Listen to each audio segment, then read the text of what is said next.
la secrétaire d'État auprès du Premier ministre, chargée des relations avec les institutions, et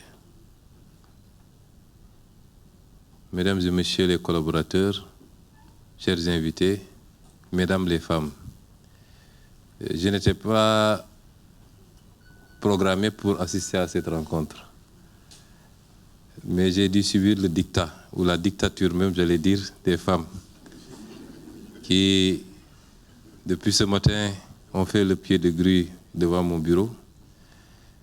Mais celui qui a le plus insisté n'est pas une femme, c'est un homme.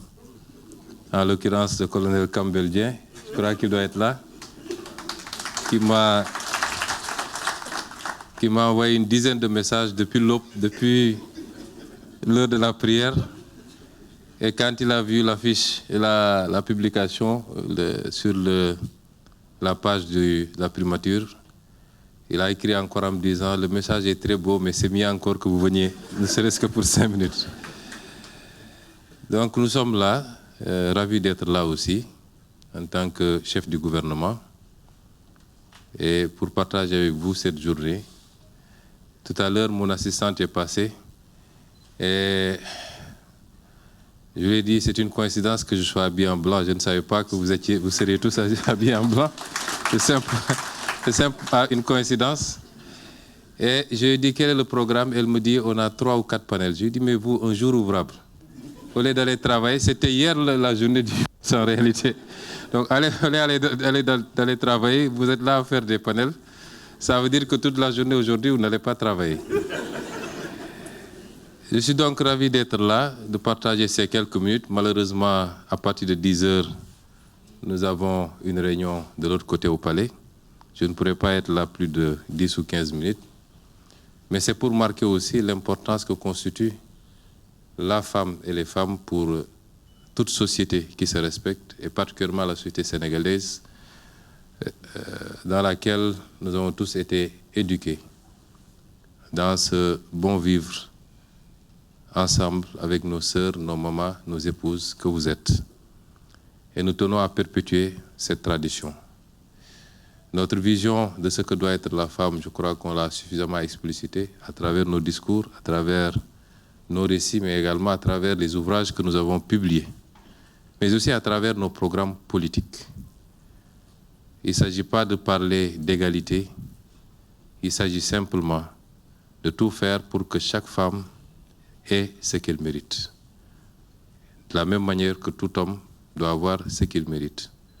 De par son mérite, c'est important, nous devons travailler à égaliser les chances, mais à travailler même à discriminer légèrement quand il le faudra, pour permettre aux femmes de rattraper ce gap. Quand j'étais aux impôts, j'avais tendance à dire que si on veut régler un certain nombre de problèmes liés à la corruption, il faut confier aux femmes toutes les responsabilités où on manipule de l'argent. Toutes les responsabilités.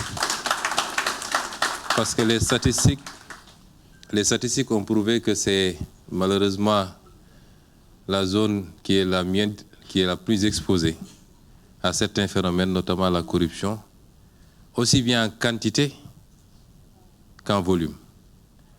Tout à l'heure, en venant, j'ai discuté avec Madame le ministre de la Justice, elle me dit que les statistiques carcérales, c'est qu'il y a 3,4% seulement de femmes dans les prisons. 3,4% de femmes.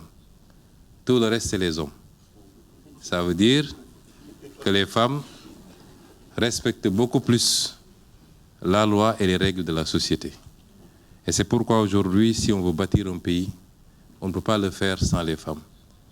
Le pays qui avance sans ces femmes est le pays qui n'avance justement pas. Et c'est pourquoi nous allons continuer à travailler, à poser des mesures concrètes. Je peux annoncer parmi ces mesures-là la réforme foncière, surtout en zone rurale, qui devra permettre aux femmes d'accéder à la terre, qu'elles sont les plus nombreuses à travailler d'ailleurs en zone rurale. Permettre aux femmes d'accéder beaucoup plus, et beaucoup plus généralement, aux responsabilités. Avant-hier, le mercredi passé, en Conseil des ministres, je faisais le tour de la table de réunion et je regardais les ministres et je décomptais.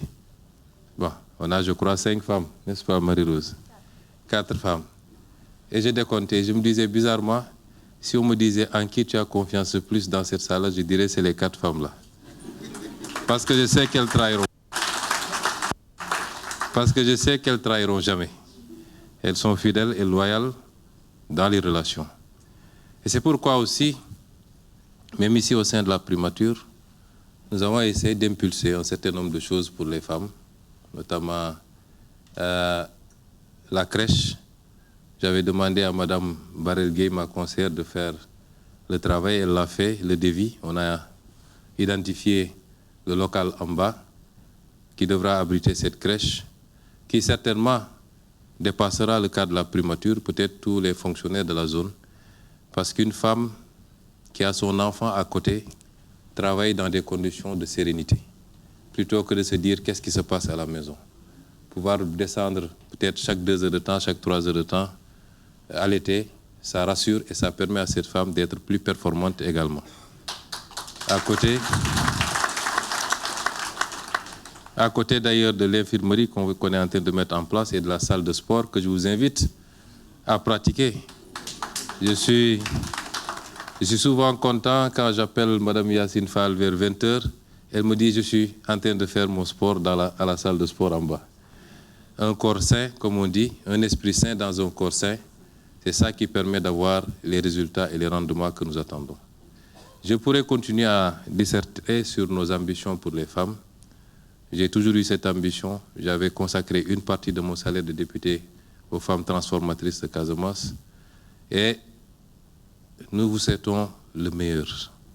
Que vous soyez à la pointe de ce travail de révolution et de développement de notre pays. Que vous soyez ces linguères qui ont été célébrées avant-hier justement dans le Wallo. Que vous soyez les Aline Sitoé, mais que vous ne soyez pas seulement des faire-valoir quand il le faut. Et c'est ce que nous souhaitons pour toutes les femmes. Je voudrais terminer mon propos par vous féliciter tous et vous remercier pour le travail que vous abattez. Je pense qu'on a dépassé maintenant l'ère où, dès que vous parliez d'une femme dans la fonction publique, on vous disait qu'elles sont là pour se maquiller. Aujourd'hui, parmi les plus performantes figurent les femmes. Et nous voyons le résultat de ce travail tous les jours. Donc, je vous félicite tous. Je fais une mention spéciale à mes assistantes, Mme Top et Mme Saré, et particulièrement Mme Saré, avec laquelle je suis depuis presque maintenant 22 ans, depuis les impôts, une femme dévouée, loyale, compétente. Et je voudrais lui rendre hommage et à travers elle vous rendre hommage à tous, à toutes, et vous souhaiter une très très bonne fête de 8 mars, que ce soit une fête qui ouvre les portes du progrès, du progrès pour les femmes, de toutes les femmes du Sénégal et toutes les femmes du monde, du rehaussement de votre place dans cette société, aussi bien dans les foyers que sur le champ du travail. Je vous remercie.